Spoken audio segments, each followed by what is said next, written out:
So having produced our components here as an assembly, I'm now going to show you how to produce a technical drawing off this. You don't necessarily need to do this for every component, like in real life you would, but for what we're doing here, just kind of getting to know everything is pretty good.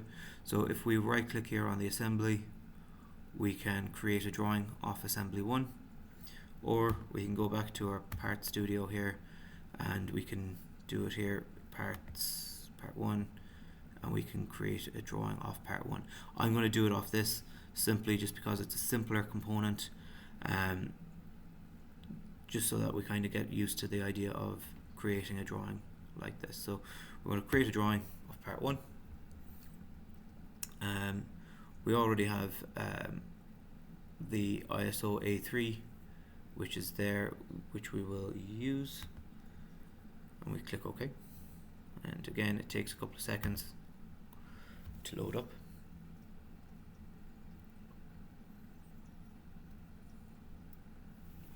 Okay, so I'm going to insert, and it kind of gives you like a default scale, so just so that things can kind of fit in. This is set to 6:1. We can change that later. I can show you how. So that's kind of my default view. If I was to look in, say, from the front of that component, from the top, and if I want to produce another one there coming out to the side, I can. Now we're not gaining a huge amount because this is the same looking from the left as it is from the right, but you can imagine that there will be some drawings where this will be important, having a third view. And we can also produce a 3D view as well. Okay, now a couple of things just with all of this.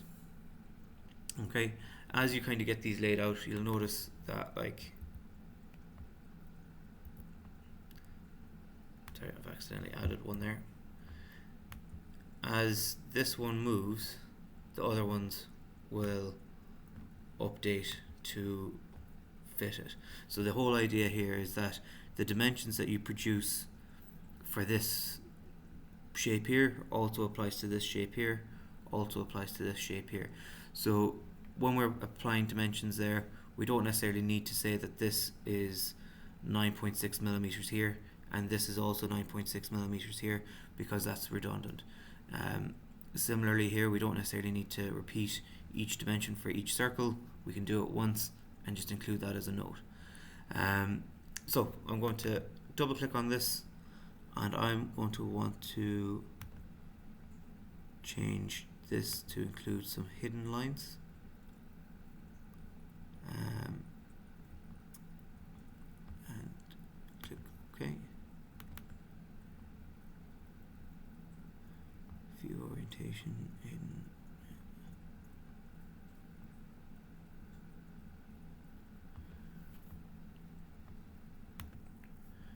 Okay, so with the drawing there, we'll also maybe want to show some hidden lines. So we can, if we right click here, show hide, we want to show hidden lines. We can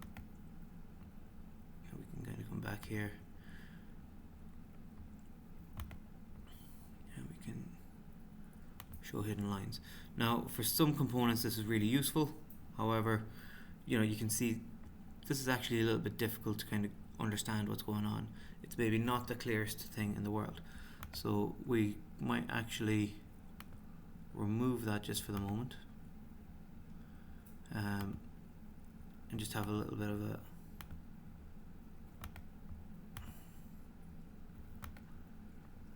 a think about how that might be done better. So we could include here perhaps a section view, so where we cut this shape right down the middle,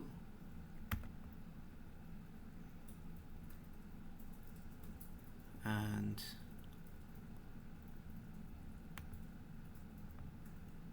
it takes a second there, and we can kind of just move that out there. So then we've got a section view AA through this, so we can see that. Or alternatively, we could select on this. We can produce another projected view based off, again, kind of off that main shape. But if we come up here out of the way a bit, we can see the underside of the shape. So this is going to require a little bit of moving things around. We're starting to run out of space. So if we double click on this main shape there, we might change it to, so instead of a 6:1 scale, which doesn't quite work for us, maybe a 2:1 scale or a 3:1 scale. We can see what kind of works and click OK. So we can move that around a little bit. So we now kind of have our 3 views. So we have our front or side view or cut through view or section view, top and bottom, and that works pretty well. We can also play around with this if we want. So we can make this, for example, we can change the scale on this 3D one because it's maybe a bit bigger and it's quite important to be able to see what's going on. So we could maybe do like a bigger scale. Maybe no, that doesn't work. Maybe a 4:1 might work, just so that it's bigger. And we can come out here. We can change the view properties there. So change that to maybe 6:1, something like that. I'm starting to run out of space.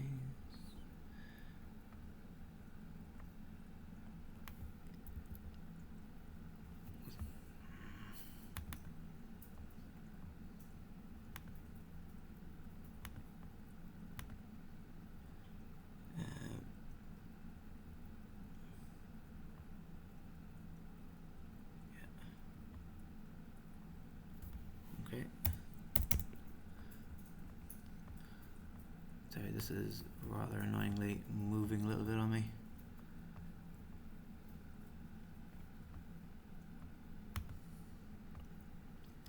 So we can delete this here. I'm having a little bit of difficulty getting that to work the way we want it to work. But we can include a projected view. Or, sorry, just a view, and we can change the scale to that to be whatever we want it to be. So maybe 4:1,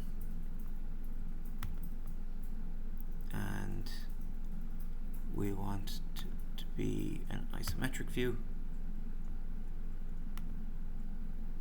something a little bit like that. We can then also adjust some of this so that we can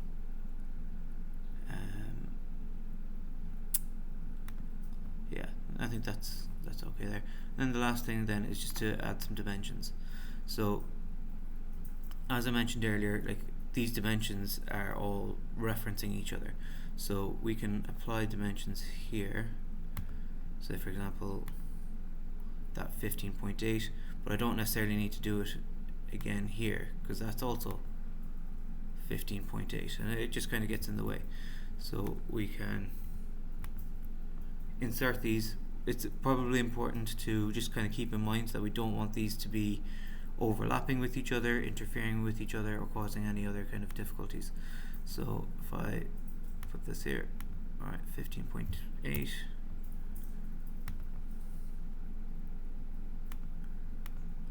9.6, and I'm trying to line these up along with each other. I'm going to put this down here, so I don't necessarily want these dimensions kind of crowding around this space here. I'm going to put, you know, center to center,